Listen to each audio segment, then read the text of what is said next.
So we're going to talk about chords, and to begin with, if you think about chord is nothing but a part of accompaniment. So when we hear a song, we basically hear two different things going on. One is the main melody and the other one is the accompaniment.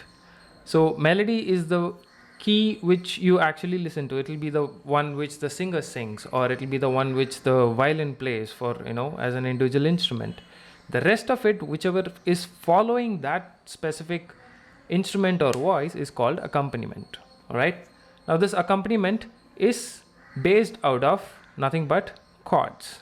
So we're going to look at the chords, but there are like different things which we can talk about when it comes to chords.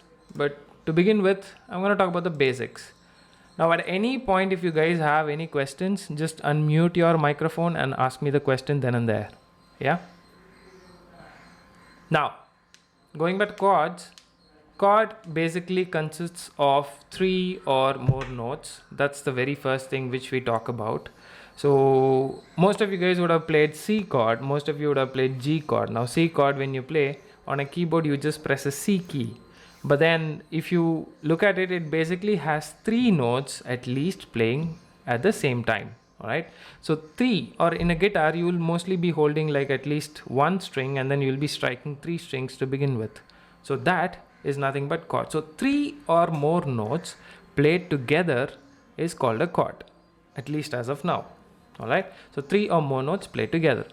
Now, which 3 notes we need to play is what defines what sort of chord it is. So there are 2 things which you need to know. One is called the consonance, which is written over here, and the other one is called the dissonance. Now you take a keyboard or a guitar and you try to play the adjacent notes, for example C and D together. It might not sound that great. The reason is they are adjacent notes, so they actually produce this dissonance, which is unpleasant to hear, or it will be like little harsh for you to listen. Whereas when you try to play C and E, that is C, D, E, the third note, C and E, then that's going to be consonance, where it will sound really sweet and pleasant. At this point, do you guys have any questions? Just hold me off here and ask me questions, whatever it is you need.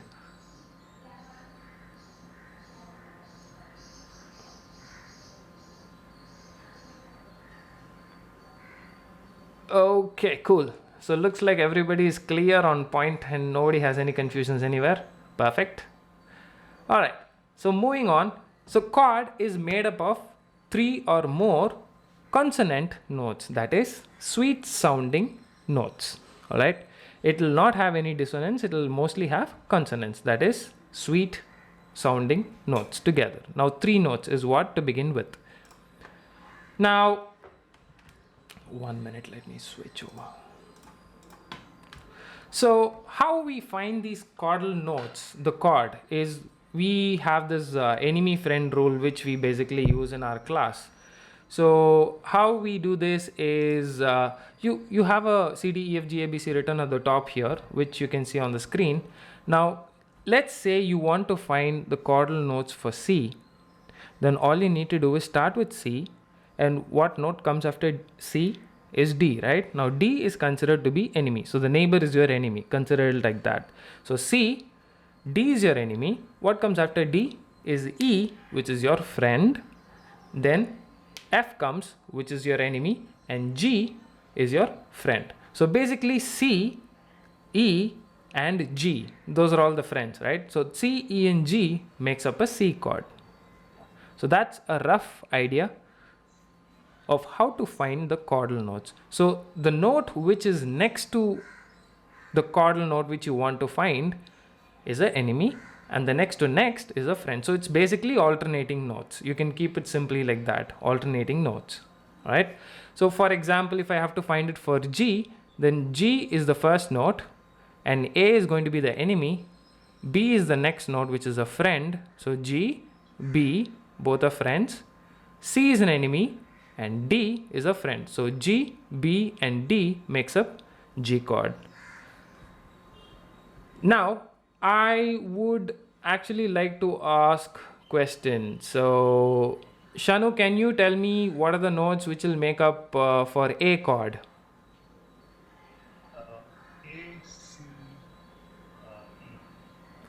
A, C, A, C, and E, E. Perfect. And you can mute your microphone. And let's say, Akshita, can you tell me for D? D, D, F, and A. All right. And Anu, can you tell me for E? I think, Oh, yeah. yeah. G, B, B. Okay. Okay, now that you see, that's where the mistake is. You left out the E note. You started from the third from E, that is G, B, and D. You said. Well, when you try to find a chord for a note, you have to include that. So in this case, if it is E chord, then it is E, G, and B. Don't skip the E. Go from G, B, and D. That doesn't make sense. Understood? Cool. All right. So now I hope you guys understood how to find these chordal notes as such. All right. Now these are very rough outlines. These are not the actual chords, or these are not the actual notes which you play for the chord. The reason is because you have quite a variety of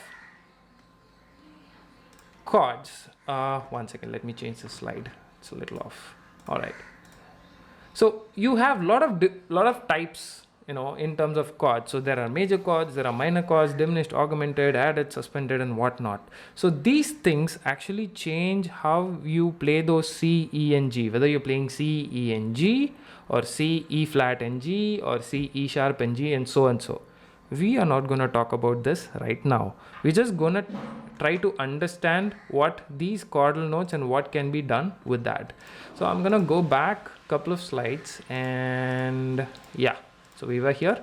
Now when it comes to chords, you can actually play them in any order you want. So like now when we tried finding it, let's take the C chord as an example. If you look at the, oh god, okay, if you look at this, can everybody see the pointer which I'm using?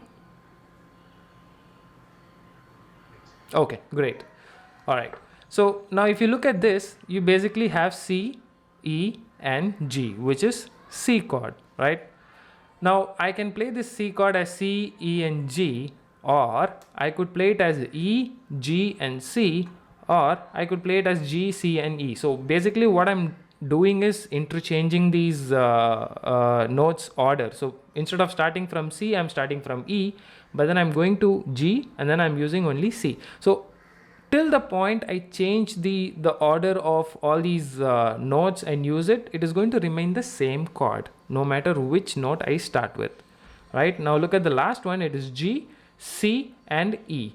Still it constitutes the same C, E, and G notes but in a different order. All right, now this is very important going forward. As of now you might not feel the need and use of it, but this part is called inversion. So inversion is basically changing the order in which you play the chordal notes. All right. So moving on from inversion, what we have is, yeah. Now we know chords. We were talking about chords all this while. Chord is like three or more notes played together, etc., etc. It has an order, and there are different chords which you talked about, but we're not going to go into the details. Now when you look at a song, you just simply don't have like single chord. It is basically a sequence of chords. So for example, this Mary Had a Little Lamb, you have a C chord at the beginning, then you have a G chord, then again a C chord, and so it proceeds to have other chords in the next few lines. So basically this is what we call as chord sequence. So when you have different chords coming in a standard pattern, it's called chord sequence.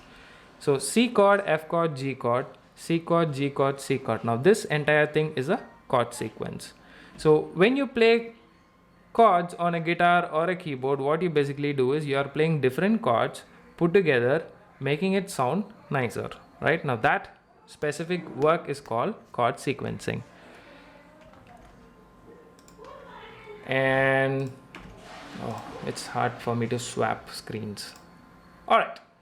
So at the beginning I was talking about melody and accompaniment. Then I started talking about chord, saying that it is the building block of accompaniment. So that is what I'm reinforcing here. So what it is, that accompaniment is something which is based out of these chords. So we were talking about chord sequence in the previous slide. So accompaniment would be built on top of these chord sequence. So what exactly is accompaniment? Well, you can consider that to be like different parts of the melody based out of the chords.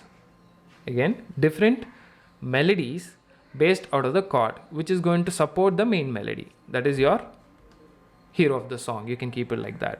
All right. With this, I think that's about it in terms of general introduction to the chord. So we're not going to go any more detail into this, but the next few sessions we'll be looking at each of these chord types so that we can understand it a lot better.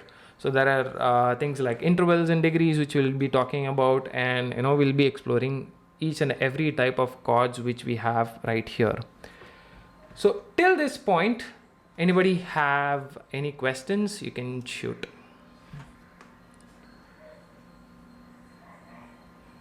Or anything which you didn't understand in the slides, you can go ahead with that. Yeah, Shanu. Yeah. Hi. So far, when you were in C chord, I used to play only one C. Yeah. But we are singing like that's two combination of three. Yes. Yeah. We also talk about inversion where you play in any order. Yeah. So when you play C chord, doesn't necessarily need to start with E as well. Perfect. Yes. So what you do on the keyboard, it is very specific to the a keyboard instrument as such. There is no other instrument which you can actually do that. So what happens with keyboard is that if you press C key, it automatically plays the E and G for you. So that's what we call it as single fingered chord. So that's why when you press C, when you look at the display, you will actually see you have a keyboard pattern, right? That will actually show C, E and G pressed together, whereas you'll be holding only one key.